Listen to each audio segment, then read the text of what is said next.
हर रोज एक नई कहानी देखने के लिए चैनल को सब्सक्राइब करें और बेल आइकन दबाना ना भूलें। काशिका और याशिका दो जुड़वा बहनें जो एक दूसरे की बहुत अच्छी दोस्त भी थी, हमेशा मिलजुल कर रहा करती थी। लेकिन काशिका की सूरज से शादी हो जाने के बाद काशिका को अपने ससुराल जाना पड़ता है। एक रोज काशिका किचन में काम कर रही होती है, तभी डोर बेल बजती है। सूरज जाकर दरवाजा खोलता है तो याशिका दौड़ती हुई अंदर आती है। काशिका, काशिका कहाँ है तू? तू अब आ रही है? मैंने माँ को 2 दिन पहले फोन किया था। तुझे पता है मैंने तुझे कितना मिस किया। अच्छा जी, ऐसा था तो शादी ही नहीं करनी थी ना। अरे शादी नहीं करती तो तुम्हारी जुड़वा बहन मेरी कैसे बनती? तो क्या हुआ जीजू, ये आपकी नहीं बनती तो मैं आपकी बन जाती, क्योंकि हम दोनों तो हैं ही जुड़वा। ये भी सही है। कर ली फालतू की बातें। तो मेरी बात ध्यान से सुन ले। मैंने तुझे यहाँ तेरी PhD करने के लिए बुलाया है ताकि तू पढ़ाई अच्छे से कर ले। तो तू पढ़ाई पर फोकस करियो। हाँ हाँ काशिका, पता है, माँ ने मुझे सब बताया था, इसलिए तो 2-2 सूटकेस लेकर आई हूँ। एक में कपड़े हैं और एक में बुक्स भरी पड़ी हैं। यार इतने दिनों बाद तुझे देख रही हूँ, गले तो लग जा। तभी काशिका याशिका को गले लगा लेती है। समय बीतता है। एक दिन किचन में जब काशिका और सूरज एक दूसरे के करीब होते हैं, तभी याशिका वहाँ आ जाती है और खांसते हुए कहती है क्या मुझे वापस जाना चाहिए या यहाँ खड़े होकर आपका रोमांस देखना चाहिए? तो तू कब आई? अभी अभी आई बस। वो मैं चलता हूँ। ओहो, मैं तो बस खाना बना या नहीं ये पूछने आई थी। आप लगे रहो, मैं जाती हूँ यहाँ से। तभी याशिका वहाँ से मुस्कुराती हुई चली जाती है और अपने कमरे में जाकर गुस्से से दरवाजा बंद करते हुए बोलती है, कहने को हम जुड़वा बहने हैं, लेकिन मुझसे ज्यादा वो अपनी जिंदगी में खुश है। कॉलेज में जिस पर मुझे क्रश था वो काशिका को चाहता था। शादी भी इसकी सूरज जैसे लड़के से हुई जो एक परफेक्ट हस्बैंड मटेरियल बंदा है। इनको करीब आते देख मेरा खून खौल उठता है। याशिका अपनी जुड़वा बहन से प्यार तो करती थी, लेकिन उसे अपनी जिंदगी में खुश देखकर जला भी करती थी। लेकिन इस बात का एहसास काशिका को बिल्कुल नहीं था। एक दिन याशिका काशिका के कमरे में अलमारी से कपड़े निकाल रही होती है, तभी सूरज उसे काशिका समझकर अपनी बाहों में भर लेता है। नाश्ता किया तुमने या बिना खाए ही काम करने लग गई? कितने प्यार से अपनी बाहों में समेटा है जीजू ने मुझे। अभी कुछ बोला तो खुद से मुझको दूर कर देंगे। अच्छा सुनो, मैं क्या कह रहा था कि तुम्हारा बर्थडे आने वाला है तो। वो बोल ही रहा होता है कि तभी काशिका चाय लेकर वहाँ आती है और दोनों को साथ देखकर उसके हाथ से चाय की ट्रे छूटकर नीचे गिर जाती है और सूरज याशिका से दूर हो जाता है। सूरज आप ये? तुम यहाँ तो फिर मतलब ये याशिका है? इसको भी अभी टपकना था। क्यों जीजू, खा गए ना धोखा? तुम्हें मुझे बताना चाहिए था ना, मैं तो तुम्हें काशिका ही समझ रहा था। काशिका, मैंने जानबूझकर ऐसा नहीं किया। वो तो मैं तो डर ही गई थी तुम दोनों को ऐसे देखकर, और तुम्हारे चक्कर में सारी चाय भी गिर गई और कब का नुकसान हुआ वो अलग। चाय तुम पर तो नहीं गिरी ना? कहीं लगी तो नहीं तुम्हें? मैं बिल्कुल ठीक हूँ, मैं अभी ये कांच साफ कर देती हूँ। नहीं, कोई जरूरत नहीं है, मैं कर दूंगा बाद में। तुम्हें कांच चुभ गया तो बाहर चलो। इतना कहकर सूरज काशिका का हाथ पकड़कर उसे वहाँ से ले जाता है और याशिका भी आगे बढ़ने लगती है तो उसका पैर जमीन पर पड़े कांच पर लग जाता है, जिससे उसका खून बहने लगता है। तभी वो कहती है, काश इस समय मेरे पास भी कोई सूरज जैसा होता जिसे सिर्फ मेरी फिक्र होती, जो सिर्फ मुझे प्यार करता। लेकिन मैं भी ये सब क्या सोचे जा रही हूँ। जब से यहाँ आई हूँ दिमाग में फालतू ख्याल ही आने लगे हैं। मुझे घर लौट जाना चाहिए। अगले दिन दोनों बहनें मार्केट से लौट रही होती हैं। तभी जुग्गू नाम का एक गुंडा काशिका का हाथ पकड़कर कहता है, और छमिया, बहुत दिनों बाद देख ले रही है। जग्गू तू सुधरेगा नहीं ना? मेरी बहन की शादी हो चुकी है, अब तो उसका पीछा छोड़ दे कुत्ते। ए छुटकी, तू तो चुप ही रह। तेरे को पता है ना, तेरी बहन का आशिक हूँ। कुछ दिनों के लिए अंडरग्राउंड क्या हो गया, तेरी बहन ने तो लगन कर डाला, पर मैं भी सच्चा आशिक हूँ। ऐसे वैसे पीछा नहीं छोड़ने वाला मैं। हाथ छोड़ कमीने, नहीं तो पुलिस बुला लूंगी। ए डराती किसको है? वो बोल ही रहा होता है कि तभी पुलिस की गाड़ी के सायरन की आवाज आने लगती है और वो डर कर वहाँ से भाग जाता है और दोनों जल्दी से घर आ जाती है। अगले दिन याशिका लाइब्रेरी से आ रही होती है तो काशिका से खुद के लौटने की बात करने उसके कमरे में जाती है तो देखती है कि काशिका टीवी देखते हुए रो रही है। क्या हो गया, ऐसे आंसू क्यों टपका रही है?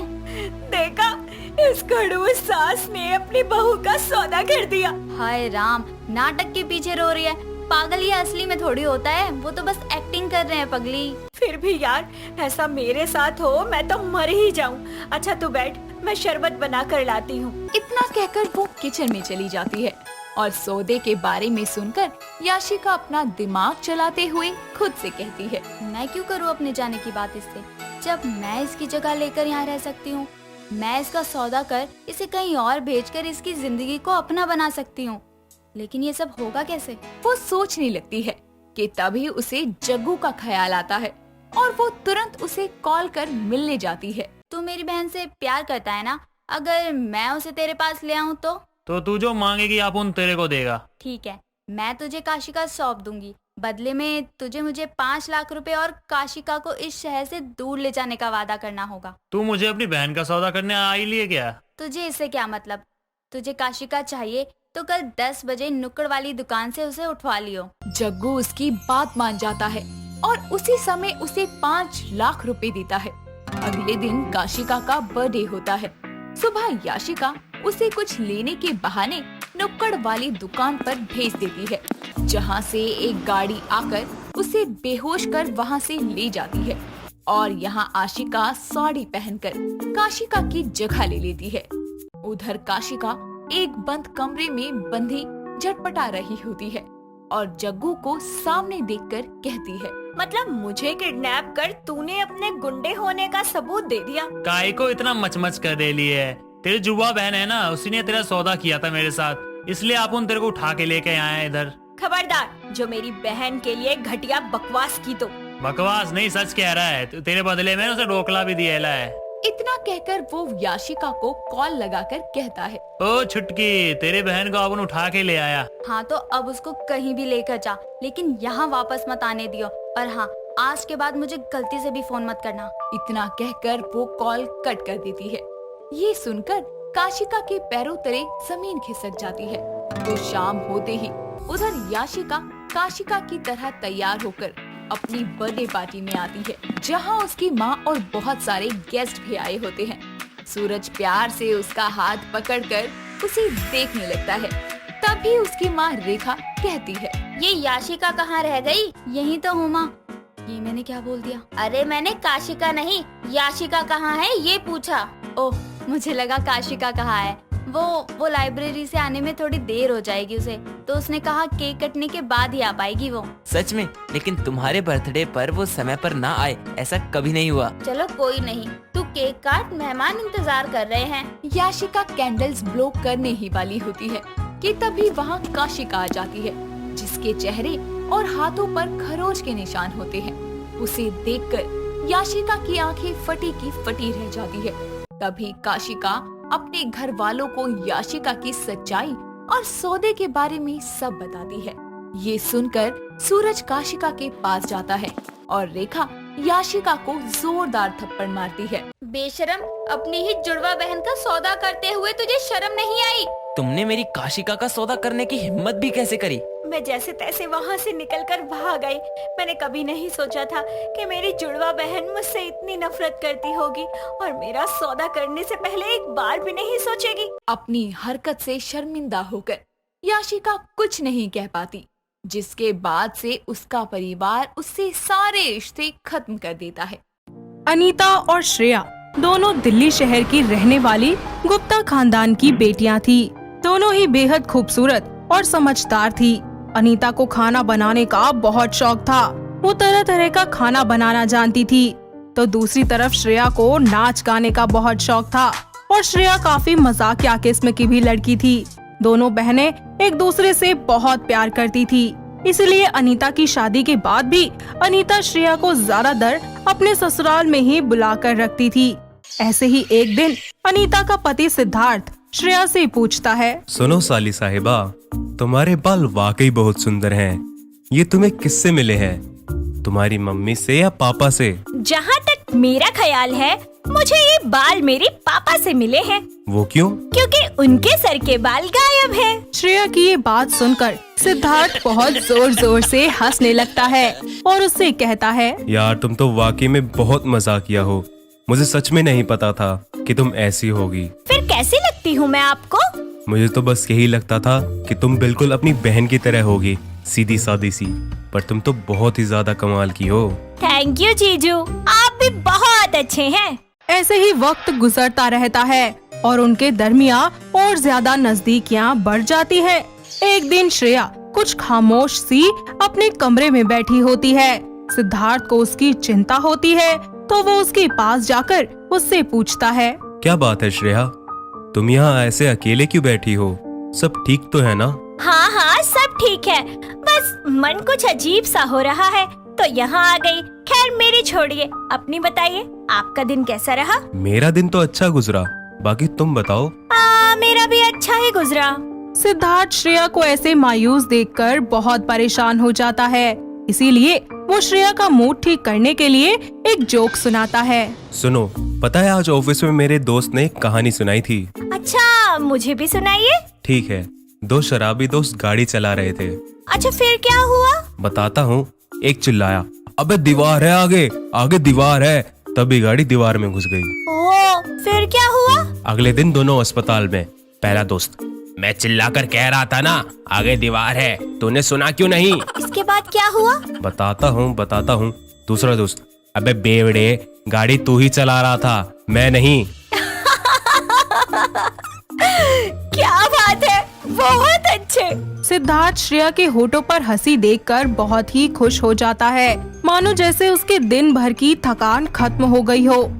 ऐसे ही वक्त बीतता जाता है।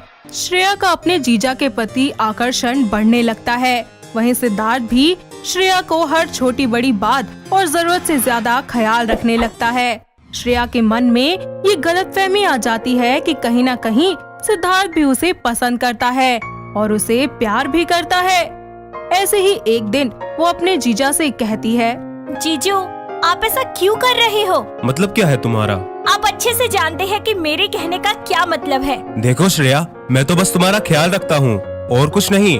आखिर साली साहिबा हैं आप हमारी, अगर हम आपकी फिक्र नहीं करेंगे तो कौन करेगा? तो मुझे नजर आ रहा है कि आप मेरा ख्याल रख रहे हैं, लेकिन क्यों?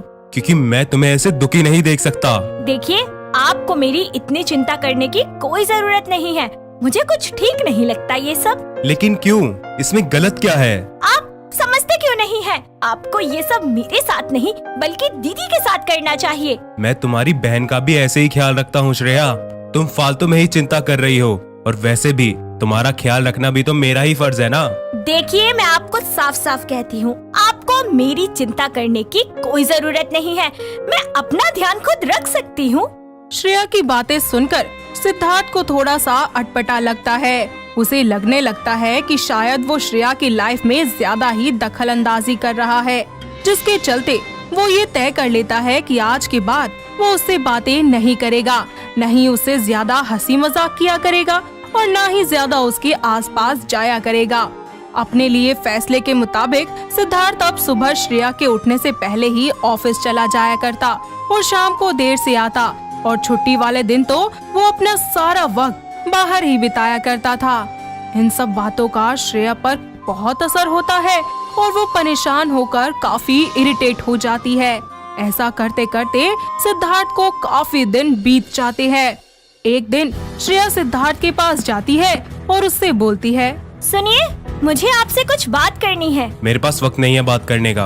आपको मुझसे बात करनी ही होगी। देखो श्रेया, ये सब मेरे साथ मत करो। मैं क्या कर रही हूँ या फिर आप क्या कर रहे हैं मेरे साथ? मैंने क्या किया? तुम चाहती थी कि मैं तुमसे दूर हो जाऊं, तो मैं चला गया। फिर भी तुम्हें दिक्कत है? मुझे किसी बात से कोई दिक्कत नहीं है, सिवाय इसके कि आप मुझे इग्नोर क्यों कर रहे हैं। मैं कहाँ तुम्हें इग्नोर कर रहा हूँ श्रेया, बस तुमसे एक डिस्टेंस मेंटेन कर रहा हूँ। लेकिन क्यों? मुझे लेट हो रहा है, मैं जा रहा हूँ। सिद्धार्थ के जाते ही श्रेया बहुत ज्यादा परेशान हो जाती है। वो अपने जीजा के ऐसे बर्ताव का कारण सोचने लगती है। पूरे दिन वो इसी असमंजस में खोई रहती है। शाम को जैसे ही सिद्धार्थ वापस घर लौटकर आता है, वो उसके कमरे में जाने से पहले ही अपने कमरे में उसे ले जाती है और फिर बोलती है, आप मेरे साथ ऐसा क्यों कर रहे हैं? मुझे साफ साफ बता दीजिए। तुम पागल हो गई हो श्रेया। अगर तुम्हें और मुझे एक साथ किसी ने देख लिया तो बवाल खड़ा हो जाएगा। हो जाने दीजिए, मुझे कोई फर्क नहीं पड़ता। ये सब क्या कह रही हो श्रेया? तुम होश में तो हो? मुझे पता है मैं क्या कह रही हूँ, बस मुझे बता दीजिए और मुझे जाने दीजिए। बोलो क्या? डू यू लव मी? ये क्या कह रही हो तुम? जो पूछा है उसका जवाब दीजिए। डू यू लव मी और not? No no, I don't love you. लेकिन क्यों? मुझ में कमी ही क्या है? बात कमी की नहीं है श्रेया, बात फीलिंग्स की होती है। मैं जो तुम्हारे लिए फील करता हूँ वह प्यार नहीं है। मैं सिर्फ अपनी बीवी से प्यार करता हूँ, किसी और से नहीं। श्रेया और सिद्धार्थ एक दूसरे से बातें कर ही रहे होते हैं कि इतने में वहाँ पर अनीता आ जाती है और उन दोनों की सारी बातें सुन लेती है, जिसके बाद वो बोलती है, श्रेया, मैंने तुम्हारी कही हुई हर एक बात सुन ली है। देखो अनीता, इसमें श्रेया की कोई गलती नहीं है। जो कुछ भी हुआ उसका जिम्मेदार सिर्फ मैं हूँ। देखिए, मैं जानती हूँ कि गलती किसकी है और किसकी नहीं। दीदी प्लीज मुझे माफ कर दीजिए, मैं बहक गई थी, लेकिन जीजा जी मुझे सही रास्ते पर ले आए, मुझे माफ कर दीजिए। मैं सब सुन चुकी हूँ। मैं जानती हूँ इस उम्र में ये सब गलतियाँ हो जाया करती है, और मुझे आप दोनों पर पूरा यकीन है कि आप कभी भी मुझे धोखा नहीं दोगे। और श्रेया, गलतफहमी सभी को हो जाती है, पर अगर सही समय पर उस गलतफहमी को दूर कर दिया जाए तो बातें और हालात दोनों अच्छे हो जाते हैं। थैंक यू दीदी, मैं आपसे वादा करती हूँ कि आज के बाद मैं ऐसा कुछ भी नहीं करूँगी जिससे आपके और जीजू के बीच में कोई गलतफहमी पैदा हो। सॉरी। गुड, मुझे तुझ पर पूरा भरोसा है। सबकी गलतफहमियां भी मिट गई। चलो अब जल्दी से खाना खा लेते हैं। मैंने सबका पसंदीदा मूंग दाल का हलवा बनाया है। सभी लोग एक साथ मिलकर हलवा खाते हैं। वक्त बीतता जाता है और श्रेया अपना ध्यान ओवरथिंकिंग से हटाकर अपने करियर पर लगाती है। थोड़े ही समय के बाद एक अच्छा सा लड़का देखकर अनीता और सिद्धार्थ उसकी शादी करवा देते हैं, जहां श्रेया खुशी खुशी अपने पति के साथ ससुराल चली जाती है और वहां पर अपनी जिंदगी उसके साथ बिताने लगती है। तो वहीं अनीता और सिद्धार्थ भी एक बार फिर से हंसी खुशी अपने जिंदगी में आगे बढ़ जाते हैं। तो दोस्तों, कैसी लगी आपको हमारी ये जीजा साली के झोलमोल की कहानी? क्या आपके घर के आसपास भी है कोई ऐसी जीजा और साली? अगर हाँ, तो उन्हें ये वीडियो दिखाइए और हमें कमेंट करके बताइए। नीलिमा के 2 बेटे थे, बड़ा बेटा रामू और छोटा बेटा शामू।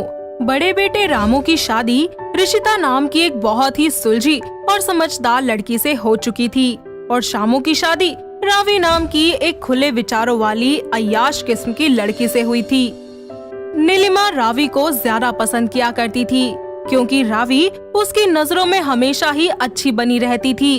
तो वहीं ऋषिता सब कुछ करते हुए भी उसकी नजरों में खरी नहीं उतरी थी।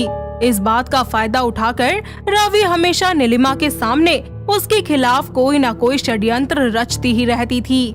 ऐसे ही एक दिन, सुनिए भाभी। हाँ कहो रावी, क्या बात है? भाभी, आज मेरे कुछ दोस्त आ रहे हैं घर पर। आप उनके लिए कुछ अच्छा सा बना दोगी? हाँ रावी, क्यों नहीं। थैंक यू सो मच भाभी। और हाँ, एक बात और, आप प्लीज उनके सामने ये मत कहिएगा कि आप मेरी कौन लगती हैं। लेकिन तुम ऐसा क्यों कह रही हो? मैं नहीं चाहती कि उनके सामने मैं आपको अपनी भाभी बताकर अपनी बेइज्जती करवा लूं। ऋषिता उदास होकर रसोई में खाना बनाने चली जाती है। कुछ देर के बाद रावी के दोस्त घर आते हैं। ऋषिता उनका खाने का बंदोबस्त करती है। रावी के दोस्तों में से उनकी एक दोस्त उससे पूछती है, यार रावी, ये कौन है? बड़ा ही अच्छा खाना बनाती है ये तो। ये हमारे घर की नौकरानी है। वैसे नौकरानी जैसी लगती तो नहीं हो, और कपड़े भी इतने सुंदर पहन रखे हैं। वो क्या है ना कि हम अपने नौकरों को भी अपने परिवार का ही हिस्सा मानते हैं, बस इसीलिए इन्होंने भी इतने अच्छे और महंगे कपड़े पहने हैं। ओह अच्छा, बहुत अच्छी बात है। इसके बाद रावी ऋषिता को इशारा करती है ताकि वो वहाँ से चली जाए। ऋषिता अपने आंसू पोंछते हुए चली जाती है और अपने कमरे में जाकर रोने लगती है। रोते रोते वो बिस्तर पर ही लेट जाती है। तभी उसकी सास वहाँ पर आती है और उसे बेड पर ऐसे लेटा हुआ देखकर उससे बोलती है, क्या बात है, महारानी जी आराम फरमा रही हैं। जी माँ जी, कुछ काम था आपको?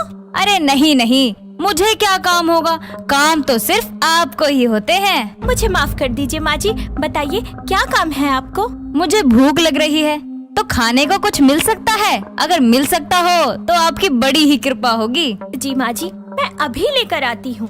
ऋषिता अपनी सास के लिए वही खाना लेकर आती है जो कि रावी ने अपने दोस्तों के लिए बनवाया था। उस खाने को देखकर नीलिमा ऋषिता से कहती है, अरे ये कहाँ से लेकर आई है तू? पैसे कहाँ से आए तेरे पास? नहीं माँ जी, मैं खरीद कर नहीं लाई थी, ये सब तो मैंने अपने हाथों से बनाया है। इतना सब कुछ? लेकिन क्यों? अरे किस खुशी में? वो असल में बात ये है कि ऋषिता नीलिमा को बताने ही वाली थी कि अचानक वहाँ पर रावी आ जाती है और वो ऋषिता के बोलने से पहले ही खुद बोलती है, वो मैं आपको बताती हूँ माँ जी। बात ये है कि आज भाभी के कुछ दोस्त उनसे मिलने आए थी, बस इसीलिए ये सब बनाया आज। अरे ये क्या कह रही है बहू तू? मैं सच कह रही हूँ माँ जी। क्यों, है ना भाभी? जी माँ जी, रावी सच कह रही है। अरे नासपीटी माँ जी की बच्ची, घर का राशन तेरा बाप देकर जाता है क्या, जो अपने यार दोस्तों पर लुटाई जा रही है? कोई बात नहीं माँ जी, आप गुस्सा मत करिए। और भाभी आप अगली बार से ध्यान रखना। नीलिमा और रावी दोनों ही उसके कमरे से बाहर चली जाती हैं, जिसके बाद ऋषिता फिर से रोने लगती है। कुछ देर के बाद रावी ऋषिता के कमरे में आती है और बोलती है, ओ भाभी, आप रोती हुई बिल्कुल अच्छी नहीं लगती। चलिए चुप हो जाइए। रावी, तुम अब यहाँ क्या करने आई हो? बस आपका हाल पूछने और आपको थैंक यू कहने भी। Thank you? किस लिए? एक तो आपने इतना अच्छा खाना बनाया, मेरी दोस्त आपकी बहुत तारीफ कर रही थी खाने की, और दूसरी ये कि आपने माँ जी के सामने झूठ बोलकर मुझे बचा लिया, उसके लिए भी। तुम्हें और कुछ कहना है या फिर कह लिया? हाँ, बस और कुछ नहीं कहना मुझे। मैं चलती हूँ अब, बाय। ऋषिता अब सिर्फ और सिर्फ अपनी बेगुनाही को साबित करने के बारे में ही सोचती है और रावी का फरेबी चेहरा नीलिमा के सामने लाने के बारे में। ऐसे ही वक्त गुजरता जाता है और रावी आए दिन कोई ना कोई घटिया चाल चलती ही रहती है ताकि वो ऋषिता को अपनी सास की नजरों में जलील कर सके। ऐसे ही एक दिन परेशान होकर वो अपनी एक दोस्त शमी के पास जाती है और उससे कहती है, शमी, मुझे तुम्हारी मदद चाहिए। हाँ कहो ऋषिता, क्या बात है? देखो, बात इतनी सी है कि मेरी देवरानी जरूरत से ज्यादा चालू है और मेरी भोली भाली सास को सारा दिन घुमाती है। मुझे बस उसका असली चेहरा सबके सामने लाना है। बताओ क्या करना है? ऋषिता शमी को अपने प्लान के बारे में बता देती है और वहाँ से चली जाती है। अगली शाम को ऋषिता सब्जियाँ लेने के लिए मार्केट पहुँचती है। तभी शमी अपने कुछ दोस्तों के साथ गुंडों का भेष बनाकर उसके ससुराल पहुंच जाता है और ऋषिता के कहे अनुसार पूरे घर में दहशत फैला देता है। तो वहीं नीलिमा जैसे ही उससे बचने के लिए पुलिस को कॉल करने लगती है, तभी वो उसे चाकू दिखाकर उसका फोन छीन लेता है और बाकी लोग रावी को पकड़कर उसे रस्सी की मदद से कुर्सी पर बांध देते हैं। तभी रावी चिल्लाते हुए बोलती है, माँ जी ने दे दीजिए ना ये जो भी मांग रहे, बस मेरी जान बचा लीजिए। अरे तू चिंता मत कर, मैं कुछ करती हूँ। तुम सबको पैसे चाहिए ना, तो मैं दूंगी तुम्हें पैसे। और हाँ, मेरी बहू को हाथ मत लगाना। अच्छा, तो जाकर तिजोरी में रखा सारा माल लेके आ, वरना तेरी बहू की मुंडे गुड़ुम। नीलिमा अपनी तिजोरी में से सारे पैसे ज्वारात सब कुछ लाकर उन्हें दे देती है और फिर उनसे कहती है, अरे ये लो पैसे और मेरी बहू को छोड़ दो। हाँ, क्यों नहीं, जरूर छोड़ देंगे, पहले तुम्हारा हिसाब भी तो पूरा करना है। उनकी ये बात सुनकर नीलिमा वहाँ से भागने की कोशिश करती है, पर वो लोग उसे पकड़ लेते हैं और उसे भी बांधकर रावी के पास ही बिठा देते हैं। फिर वो लोग रावी को खोलकर उससे कहते हैं, जाओ और अपनी सास को छुड़ाने के लिए तुम्हारे पास जितने पैसे हैं वो सब लेकर आओ। देखिए, मेरे पास तो फूटी कौड़ी भी नहीं है, मैं कहाँ से लाऊं? देख, हमारे साथ ज्यादा होशियारी करने की कोशिश की ना तो अच्छा नहीं होगा। चुपचाप पैसे लेकर आ, वरना तेरी सास तो गई। हाँ, कोई बात नहीं, आपको जो करना है कर लीजिए इनके साथ, बस मुझे जाने दीजिए। ये तू क्या कह रही है बहू? वही जो आपने सुना, मुझे कोई फर्क नहीं पड़ता, आप चाहे सलामत रहो या ना रहो, मुझे बस अपने आप से मतलब है, मैं बच जाऊँ यही बहुत है, मुझे कोई महान बनने का शौक नहीं है। अरे आपकी वो जो ऋषिता बहू है ना, जो हमेशा अच्छा करती है, मैं उसे ही गलत साबित कर देती हूँ। अरे जब आप आज तक उसकी अच्छाई नहीं समझ पाए तो मुझे क्या समझोगी? आपको जो करना है ना कर दो इनका क्रियाक्रम। रावी की बात सुनते ही नीलिमा को बहुत बुरा लगता है और उसकी आंखों में आंसू आ जाते हैं। इतने में वहाँ पर ऋषिता आ जाती है और उन्हें सब कुछ सच सच बता देती है और जल्दी से नीलिमा की सारी रस्सियाँ खोल देती है, जिसके बाद नीलिमा जल्दी से उसे गले लगाती है। तभी ऋषिता अपनी सास से बोलती है, माँ जी, ये लोग चोर या डाकू नहीं बल्कि मेरे दोस्त हैं जो मेरे कहने पर ही यहाँ आए थे ताकि मैं रावी की असलियत आप लोगों के सामने ला सकूं कि वो कितनी गलत और झूठी है। मुझे माफ कर दे बहू, मेरे आंखों पे रावी के भरम की पट्टी बंधी थी। मैं ना कभी तेरी सच्चाई देख पाई ना कभी तुझे समझ पाई।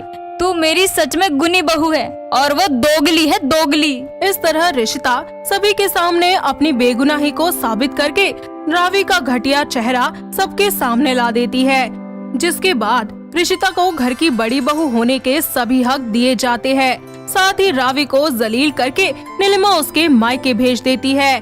थोड़े ही समय के बाद ऋषिता नीलिमा को समझाकर रावी को वापस बुलवा लेती है और रावी भी एक अच्छी बहू की तरह सभी से माफी मांगती है और सबके साथ मिलकर हंसी खुशी परिवार को एक करके रहने लगती है। तो दोस्तों, कैसी लगी आपको हमारी ये एक सास और दो बहुओं की कहानी? क्या आपके घर के आसपास भी है कोई ऐसी सास बहुओं की जोड़ी? अगर हाँ, तो उन्हें ये वीडियो दिखाइए और हमें कमेंट करके बताइए। दोस्तों, अगर आपको ये कहानी पसंद आई तो इसे लाइक करें, शेयर करें और कमेंट करके बताएं कि कहानी में आपको सबसे अच्छा क्या लगा।